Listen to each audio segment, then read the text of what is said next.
Before answering your questions, there also is another request that somebody wants to know where to find discourses in Pali, English and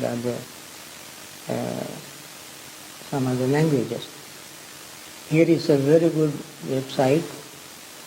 If you like to write it down, you can get all the books in Pali, in Theravada tradition, Mahayana tradition, and so forth.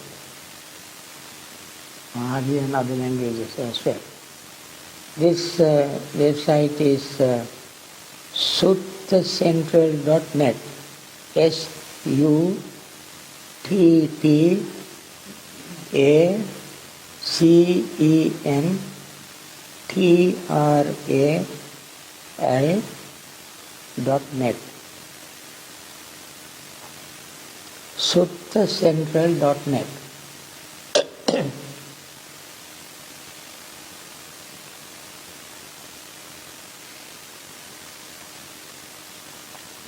The first question I picked up is, you seem to have experienced super mundane. Did you write any book before that? If so, what could you change? In fact, I use my knowledge of Dhamma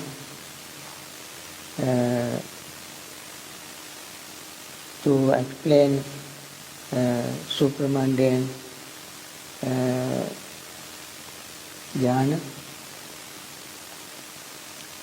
and I wish I attain one day very soon. So I am striving very hard to attain it. I have not. I try to explain in the way I understood those days, and I did write several books on them, on this subject. My PhD dissertation is on the critical analysis of jhanas in Theravada Buddhist meditation. Then I wrote a book called Path of Serenity and Insight. Another is called The Jhana. And one more I wrote called Beyond Mindfulness. These 4 books are on the same topic. And each time I stretch certain points, but what I gave you today is the summary of my understanding.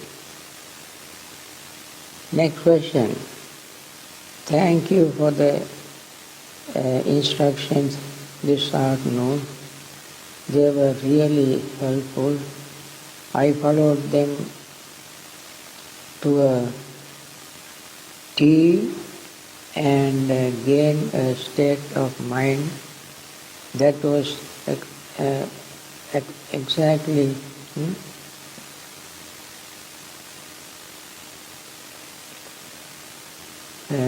extremely peaceful.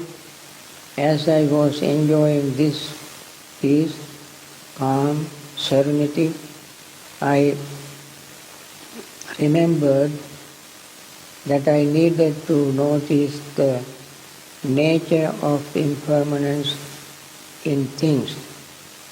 But my mind and mind and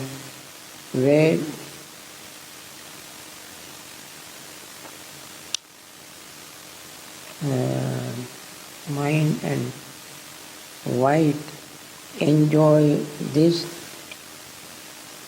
You have come so far since Monday, just enjoy it. My question is, so this person has written introduction to the question. Then the question,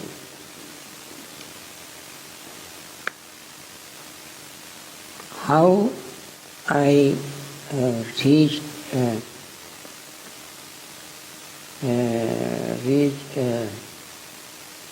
decent milestone as a layman that I can enjoy. Coming to this state and I not go and not go further, let's say for a month. What is my motivation to keep working my mind? Are there any milestones that we can reach and rest? I am not saying giving up the practice, but just enjoy the truth without burning out. Enjoying the fruit without burning out.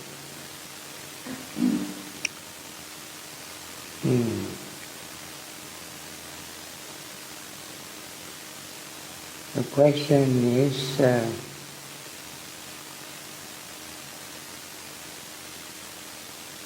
enjoy coming to this state and not go further. Okay, if you want to continue your peace that you gain from Jhana, you have to repeat your practice and practice it very often, and don't forget the steps that you follow to attain that state. So keep practicing again and again.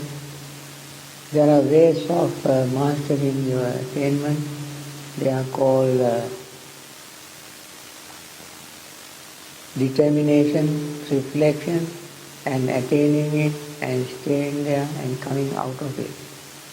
These steps you remember and follow these steps in order to keep up with your practice, not to lose what you gain.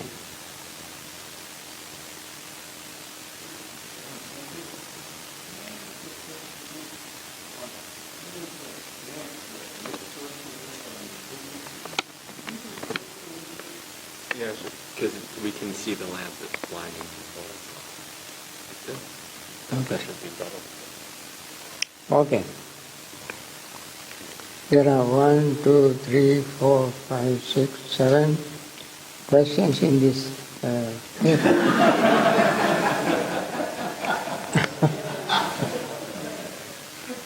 So let me answer one of them. Does the piti have to be the whole body at once? Can it start at a point and spread? Okay, all other questions are related to piti. Piti, I mentioned, is joy. It starts in the mind and then slowly spread all over your mind. It starts in one place and then it gradually spread all over your mind, and then you even feel in your body. As I said, when the joy arises in the mind, it generates a positive hormone. This chemistry discharges throughout your blood circulation, and then your physical cells, bodily cells, also will be charged with the same pleasant joy. So you will feel even the body is full of joy. Buddha was not talking about cells, but he talks about a very beautiful simile, which is very, very much close to modern scientific explanation, the explanation that I mentioned. He mentioned, suppose you have you are going to take bath, you have a bath powder, you put into the bathtub and stir it. When you stir it, the bath powder dissolves in water so well that entire water is mixed, or the entire packet of bath powder, every tiny little grain of bath powder mixed with water. Similarly, when you attain the first jhana, you have the same kind of feeling, joy, happiness,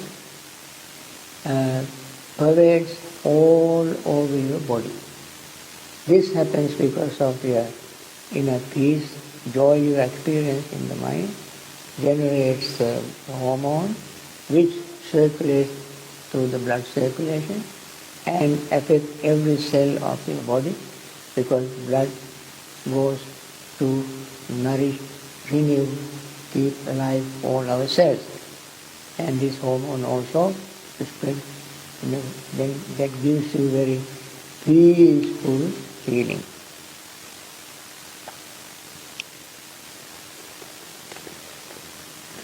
Another question.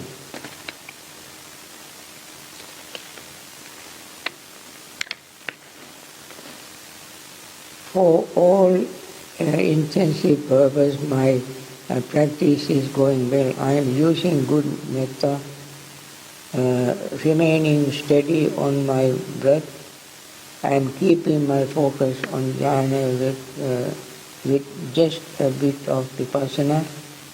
I have overcome sleepiness, restlessness for the most part, but I don't feel anywhere near to the jhana or the spark of piti. I know I need to be patient, but I sometimes feel like I am somehow supposed to get myself to jhana, then allow it to occur naturally and on its own. Please advise. Thank you.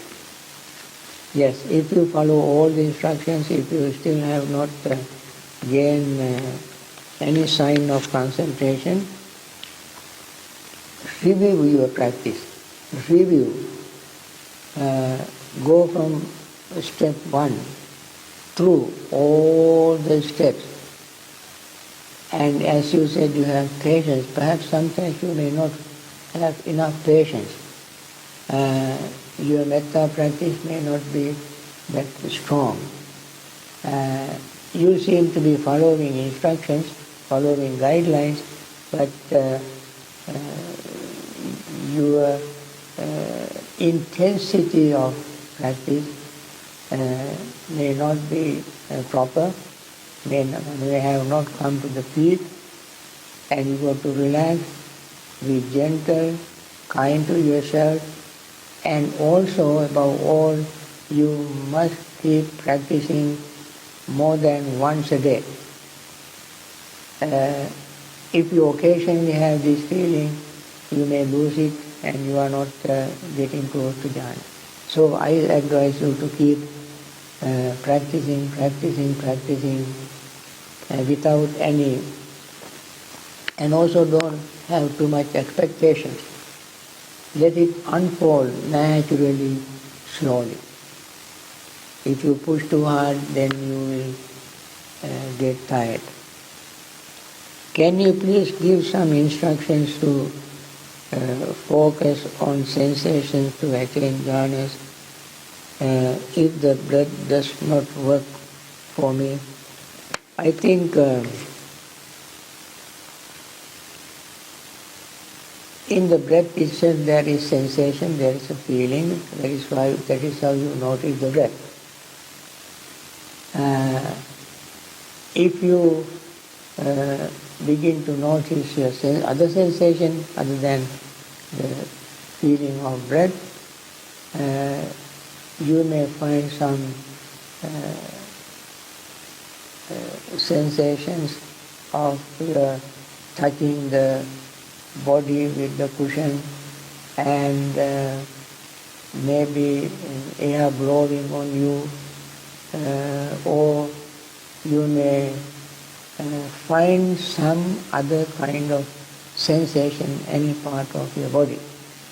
If you pay attention to those sensations, sometimes some meditation teachers advise people to do the sweeping meditation, watching, finding sensation from top to toe, some parts of the body, all over the body.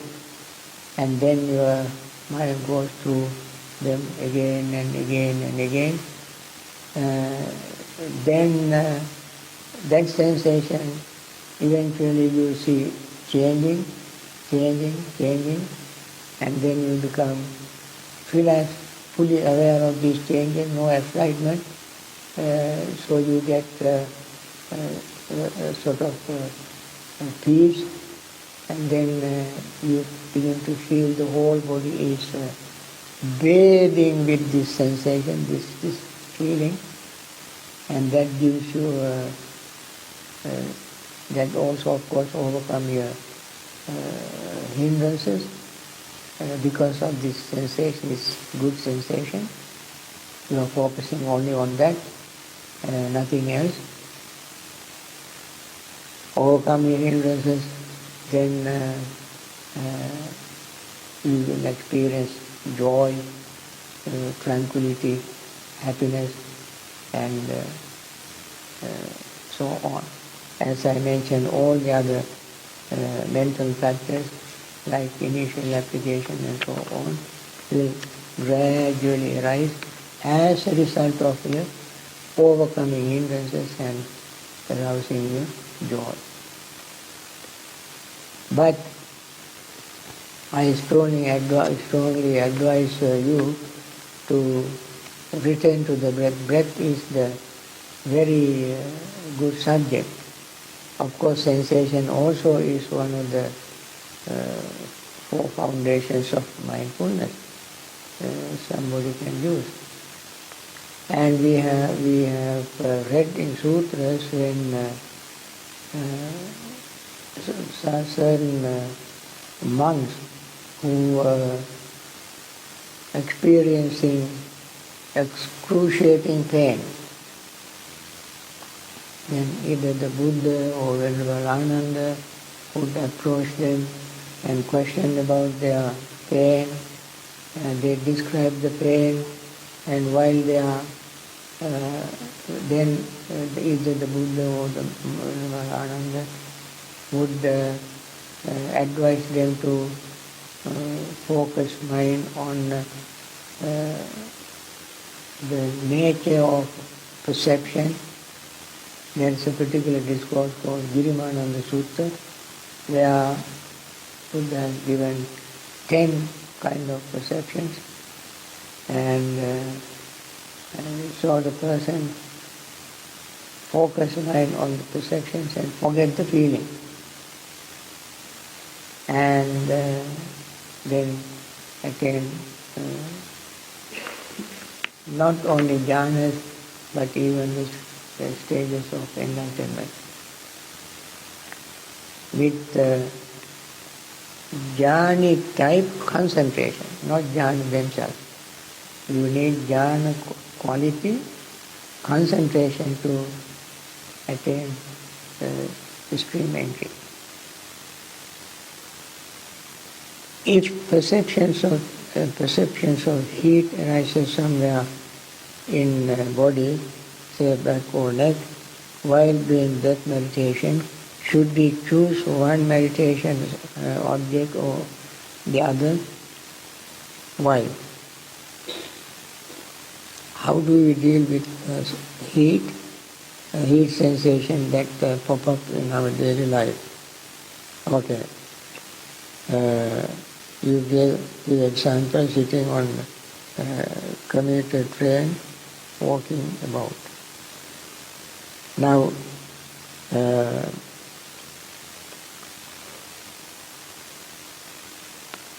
when you sit to meditate and if you feel heat, perhaps if the atmosphere is really hot, you certainly feel hot.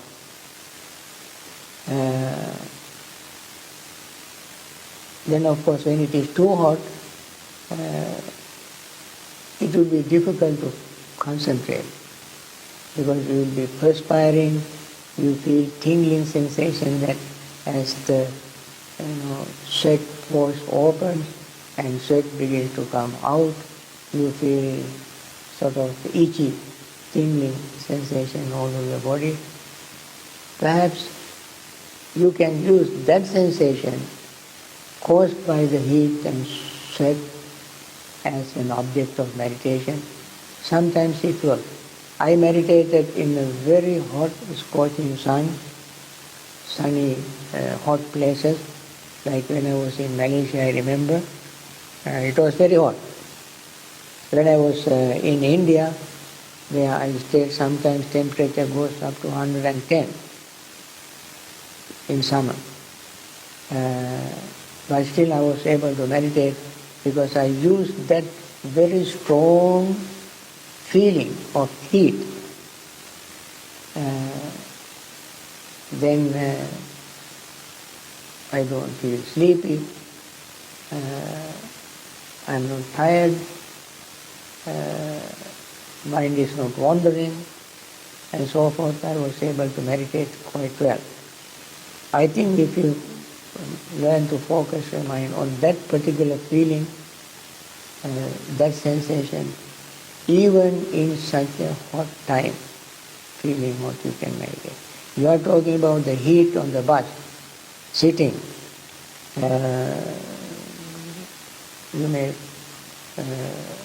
Bus may not be the right place to meditate, or the train may not be the right place to meditate.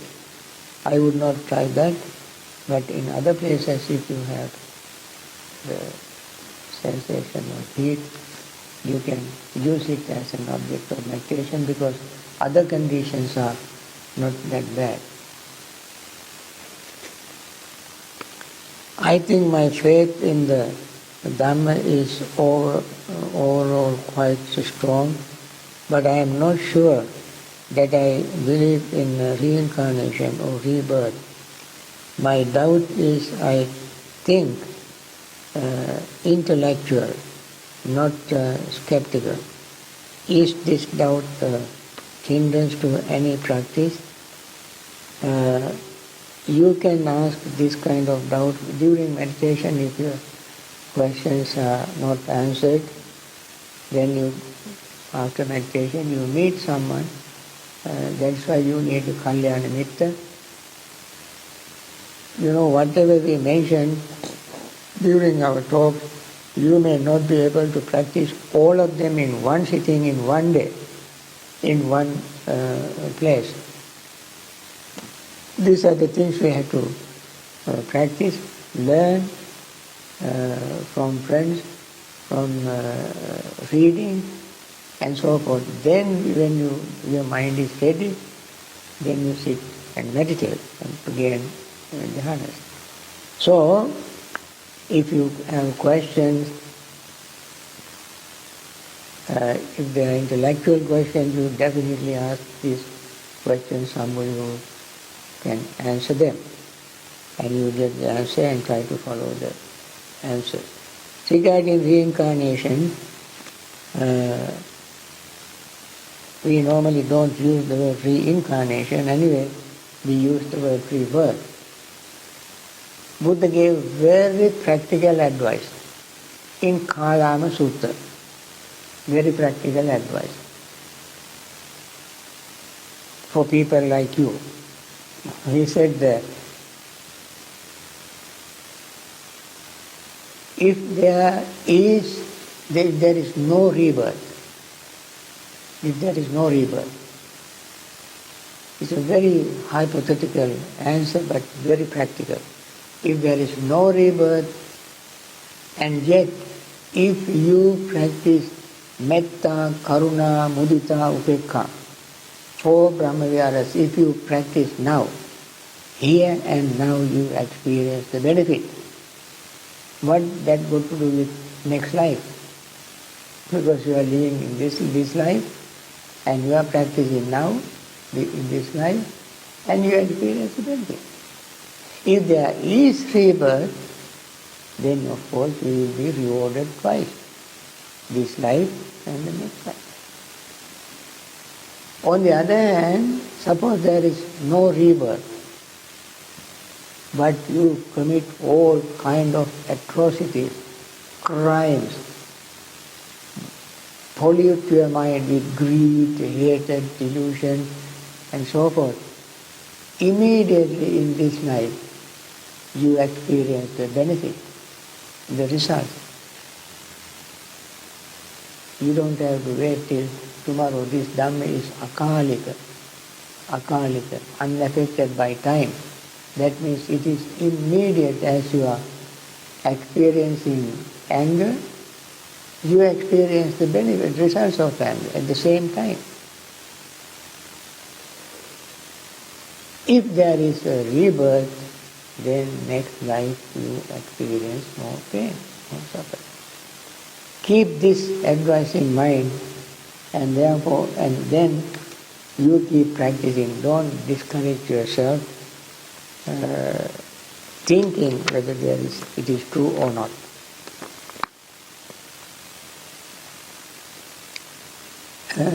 I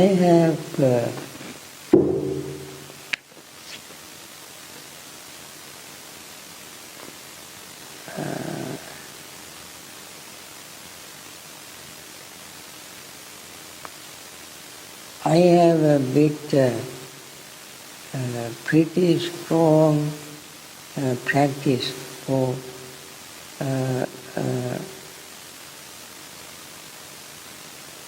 a few years, but totally meditation seems like a chore. Any tips or suggestions for keeping our practice fresh? Okay, you meditate for a few years, but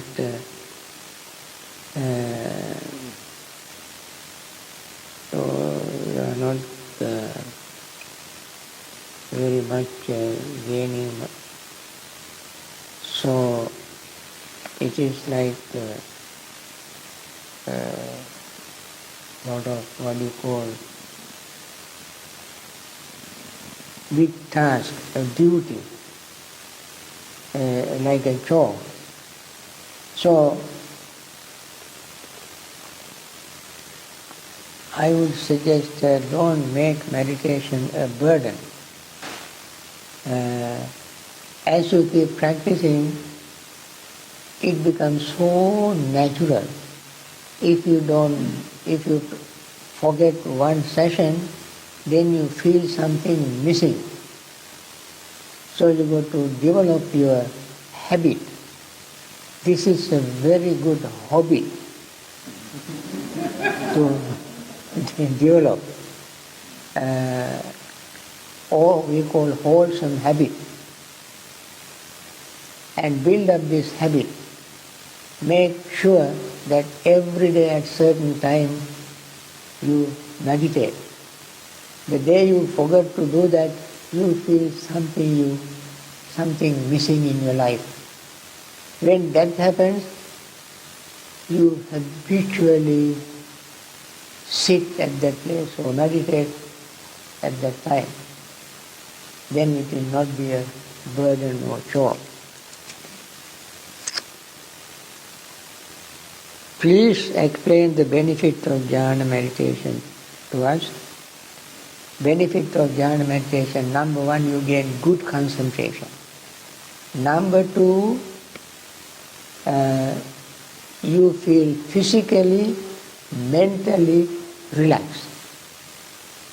You know, the Buddhas and Arahants and so forth, enlightened beings, meditated. Whenever they want to have some bliss of emancipation, of peace, they meditate. They attain jhanas. For instance, when Buddha spent 22 hours to teach and advise people. Only 2 hours he slept a day. Most of the time he taught, he walked and met people, answered their questions, and so on. Then he would feel exhausted physically. Then he takes some time off to attain jhanas, which he has already attained. His attainment of jhana is not 1, 2, 3 like us, but it is what you call attainment of cessation of perceptions and feeling, the highest attainment. Because when he attains that, body becomes refreshed. And minds build up nervous tension, relief.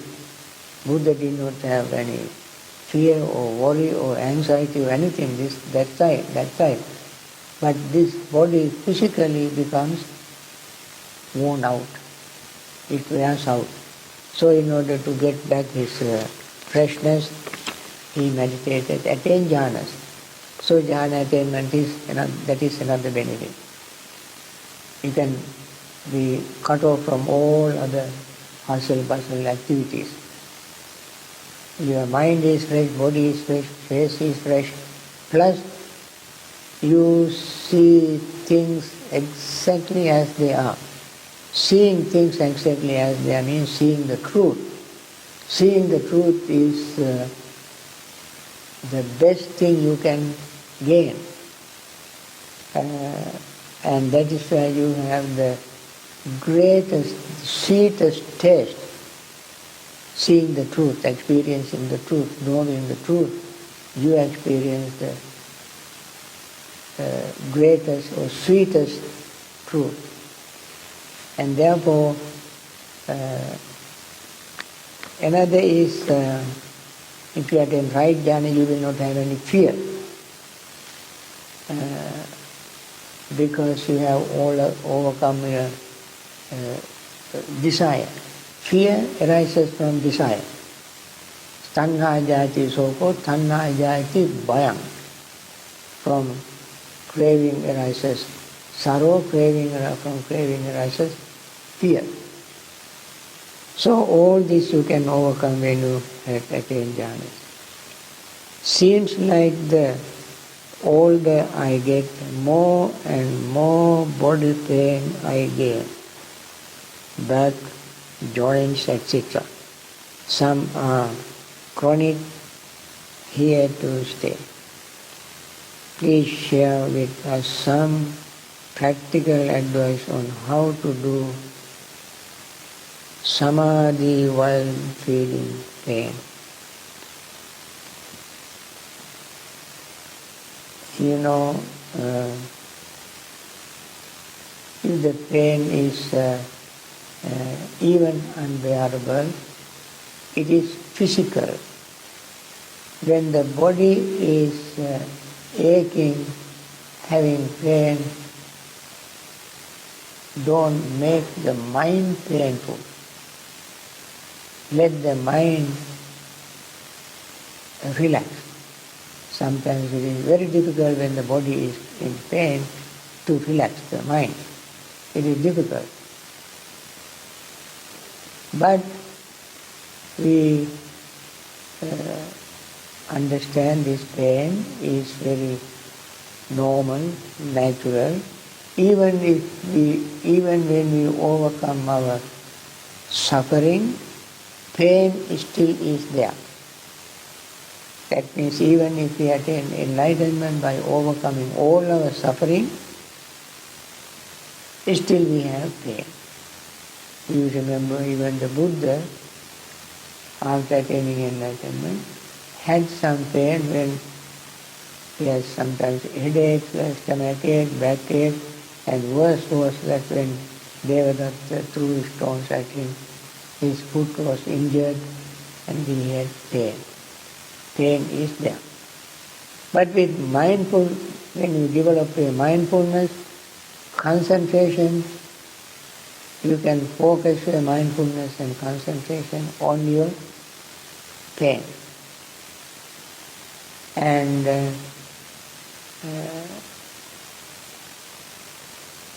the pain that arises as a result of old age is not a sickness. It is very natural thing that arises. So we take it easy, relax. Of course, whatever medications and so forth you take those things. But keep focusing your mind on your pain, and then it subsides. Even if it subsides a little bit, then you return to the breath and keep focusing on the breath. These are some of the things that I can recommend. I didn't have too much pain except when I had my heart surgery. As I was recovering from anesthetic, I had terrible pain. And sometimes they gave me painkillers, pills, to relax my muscles and body. And for few days there was great pain, but I don't think I was so miserable. I was able to use the pain to focus my mind and dealt with it. I used very, very little pain-killing medicine. Very little.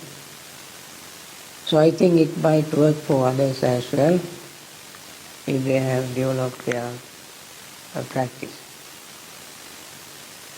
Is listening to inner sound that is always there a good object for jhana?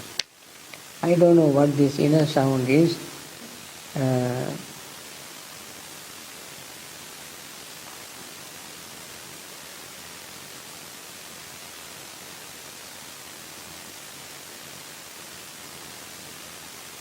What is this inner sound? Eh?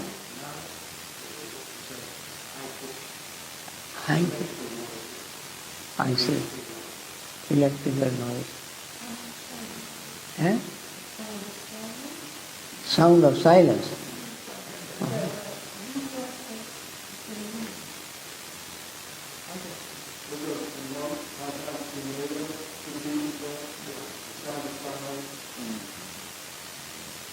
What? What did you say?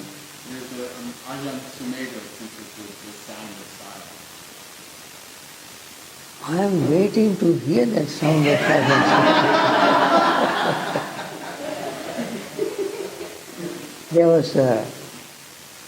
There was a meeting with the Indian Guru and Japanese Zen teacher.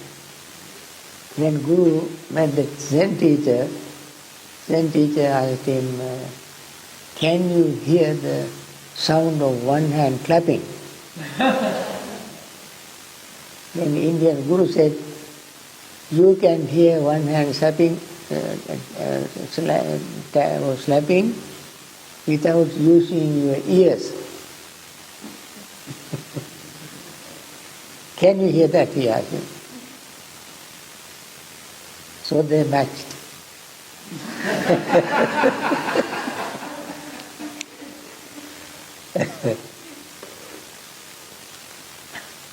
So I don't know this sound, I have never heard it. And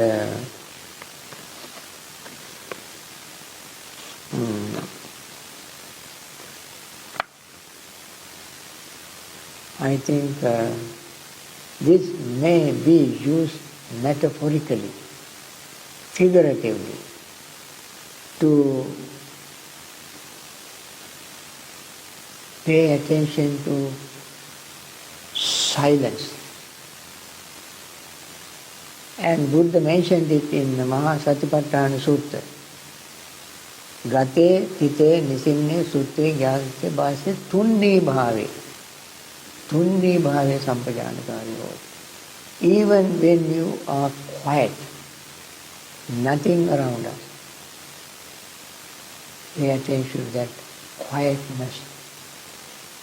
Remain alert, mindful, becoming fully aware of how things are changing within yourself.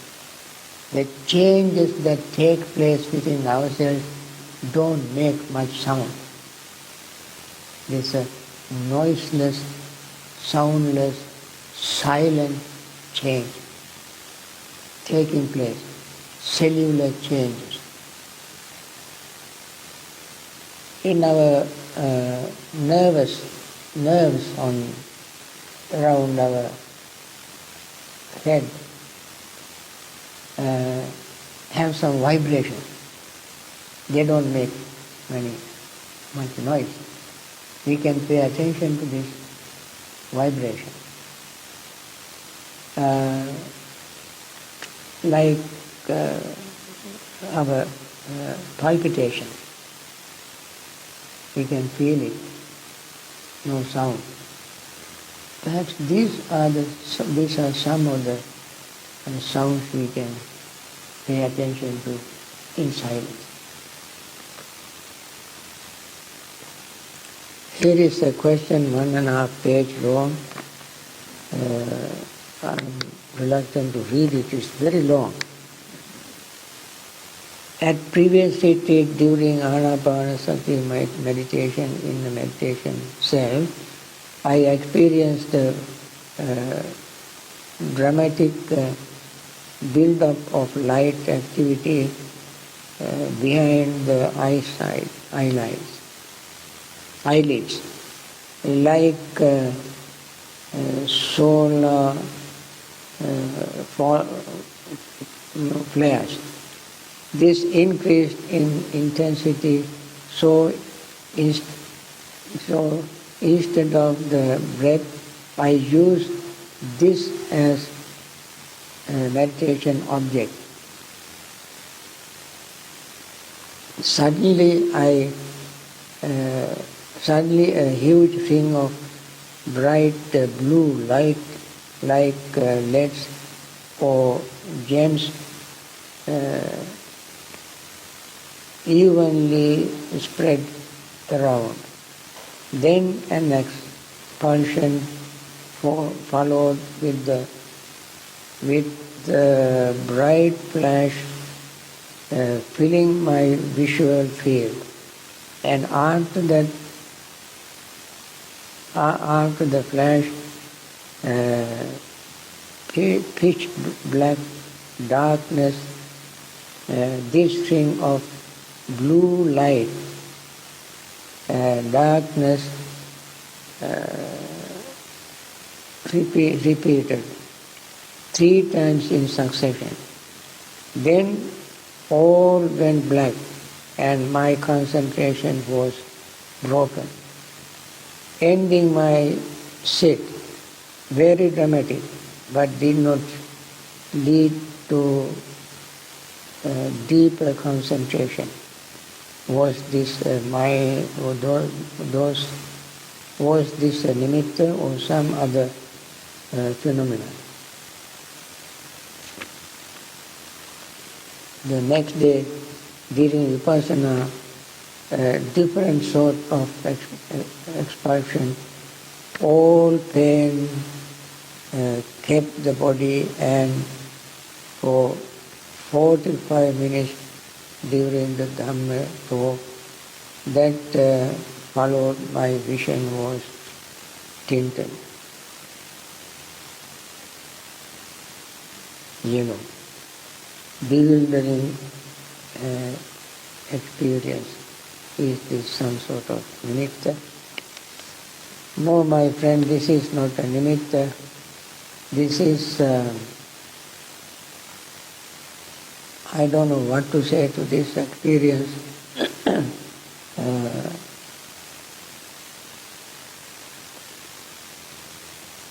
It's sort of a flash of light and so on happens to people.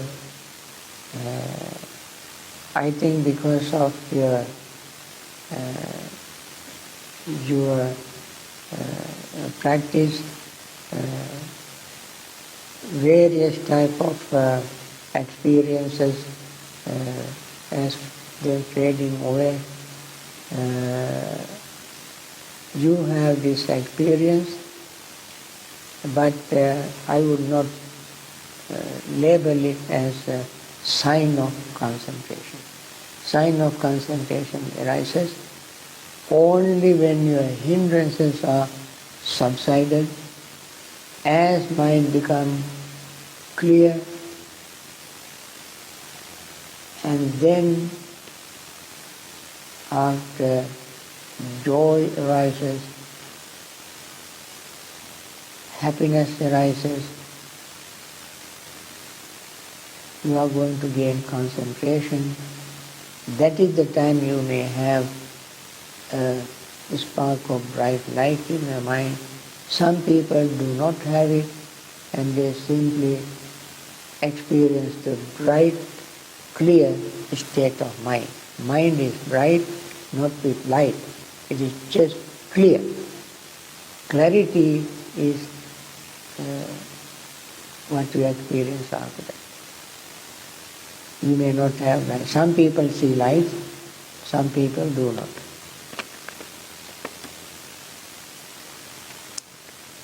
Can there be physical pain in the jhanas? No.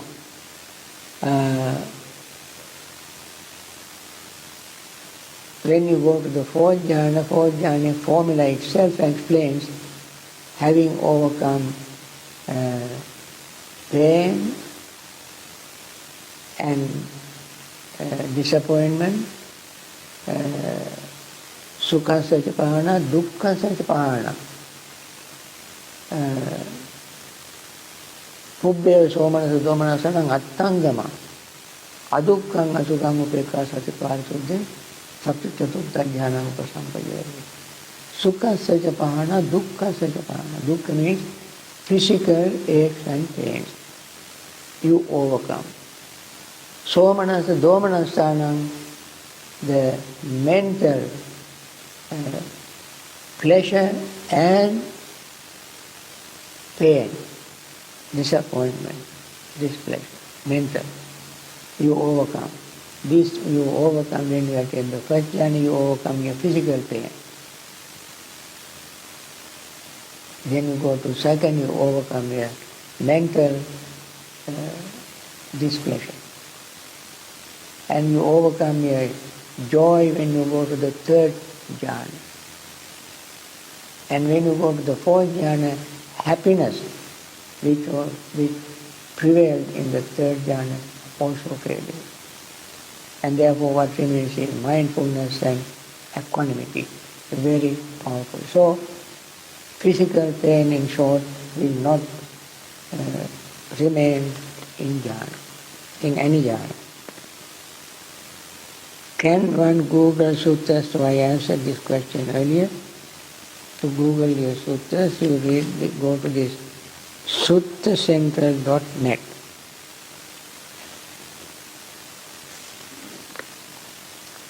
Could you list the rituals and habits that usually people practice?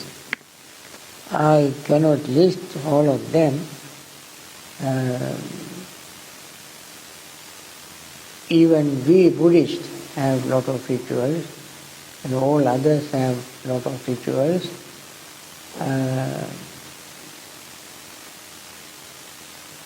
And become attached to them, thinking that that is all they have to do to liberate themselves from samsara. Say, to make themselves happy, sometimes people light thousands of lamps, thousands of candlesticks. Perhaps they may do it thinking that this would illuminate their mind. Friends, no matter how many trillions of bulbs you burn, candles you burn, lamps you light, your mind will remain dark. But the belief is that they can get illuminated their mind.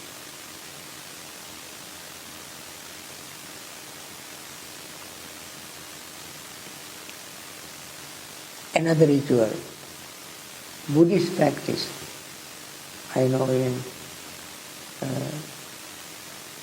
in Burma they have net practice. Net means they have a little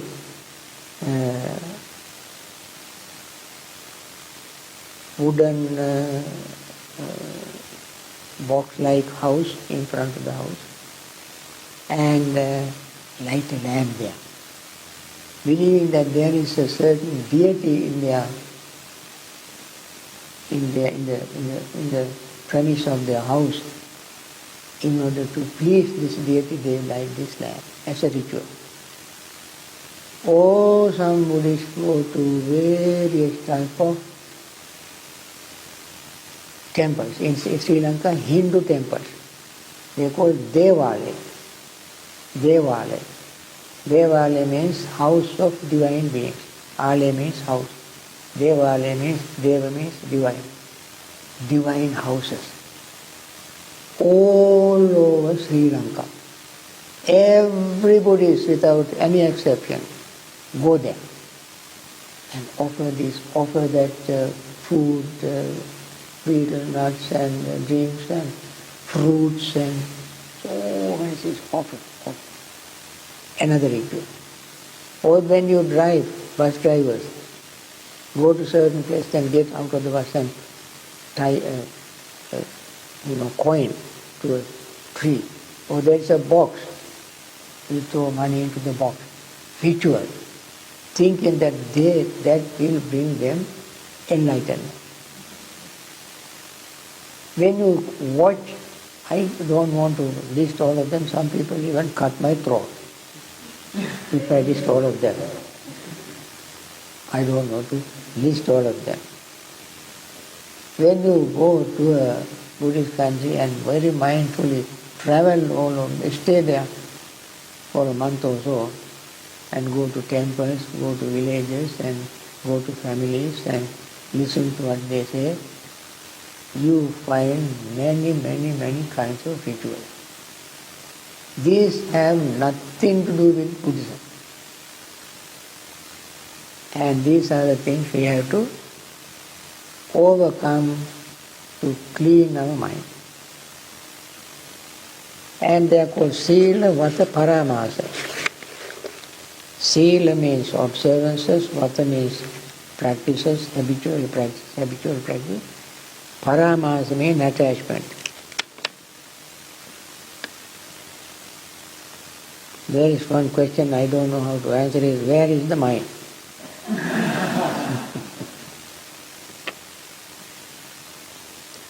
We use the mind is in this body somewhere.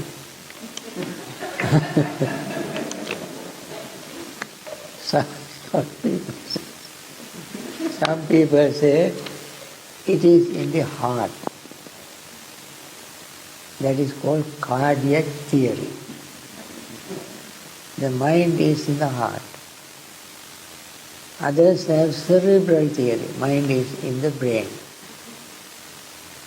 Others have holistic theory, mind is all over your body. Everywhere, mind. But I know, we all know, we need the brain to think. Brain to think. Depending on brain function, mind functions. Some people's brain is not very highly developed. Their mind works in a limited way. When the brain is fully developed, their mind has unlimited capacity. So, Buddha said, Durangamang evicharam asarirang guhasayam ye chittang sanjanasanti mokkanti marabandhana. The mind travels. Mind travels. I don't think Buddha meant mind travels means mind leaving the body here. Mind go to England or Australia. I don't think Buddha meant that. Buddha meant, I think,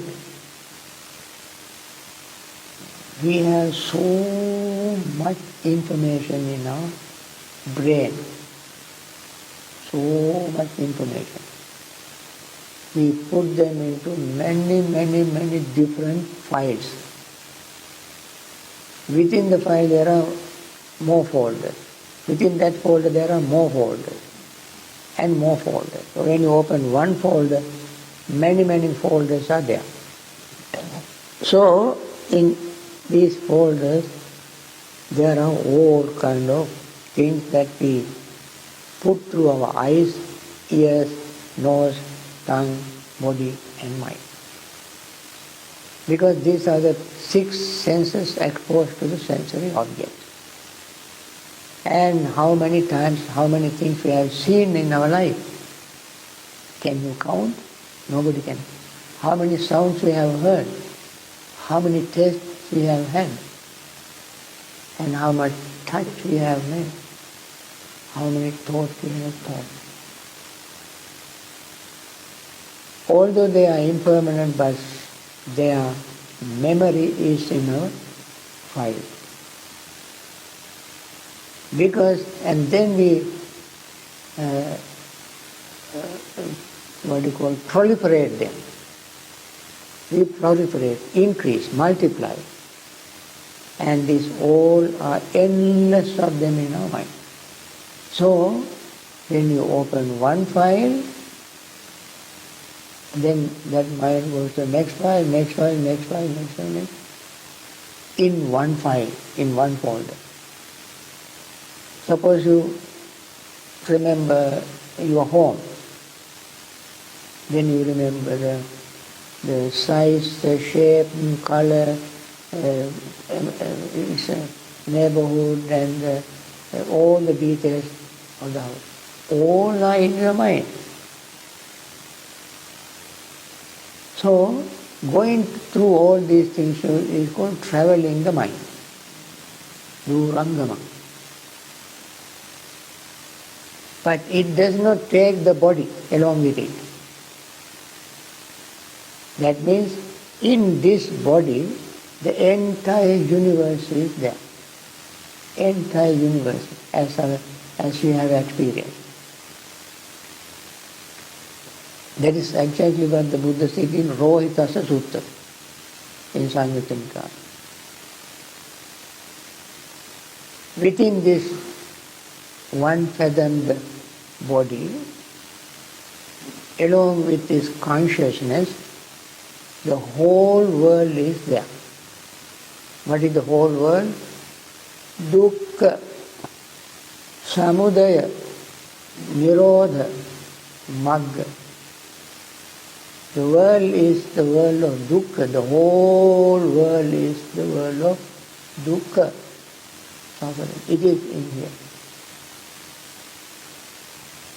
And when you open one file of dukkha, trillions of channels will open. We have put them in, proliferate them, multiply, and so forth and so on. All happen inside here. That is called traveling the mind. But it does not take any part of the body when it travels within these folders. So we know something is happening here in the brain area, but I don't know where the mind is settled down. It is not settled in one place. Mind is not settled in one place. When the senses, sensory eye, visual objects come together, consciousness arises. It happens so quickly. There is nothing in this, even in this modern world, 21st century, has ever discovered to measure the speed of mind. It happens so quickly. Visual objects, eye, come together, consciousness arises. So consciousness of mind is the state of force dependently arising. It does not exist independently. It arises moment by moment, and passes away.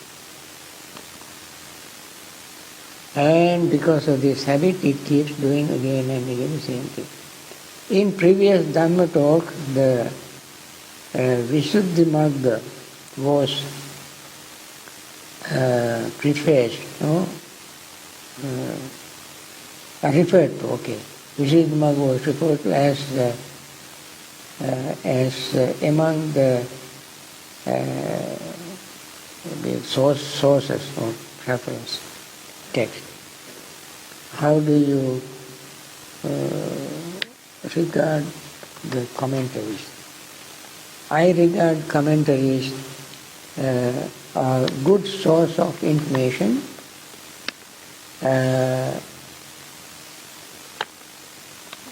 explanation,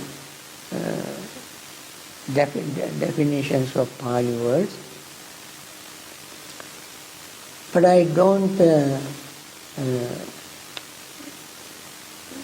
take them with the same intensity as I take sutras, original text. Because in commentaries there are, as I say, good information. At the same time there are something that we have to reinterpret.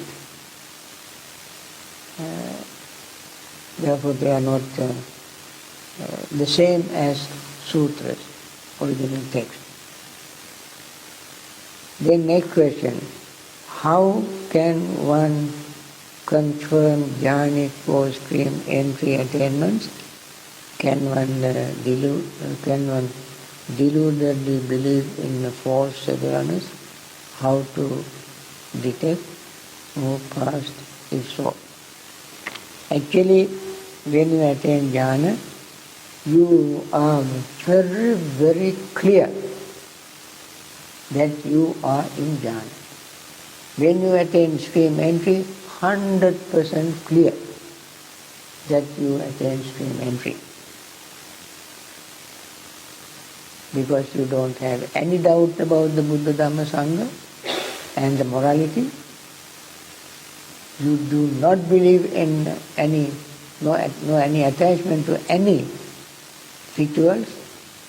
Sometimes you perform some rituals as a habit, but no attachment whatsoever to them, and you don't have any notion of permanent eternal self in any of your body and mind.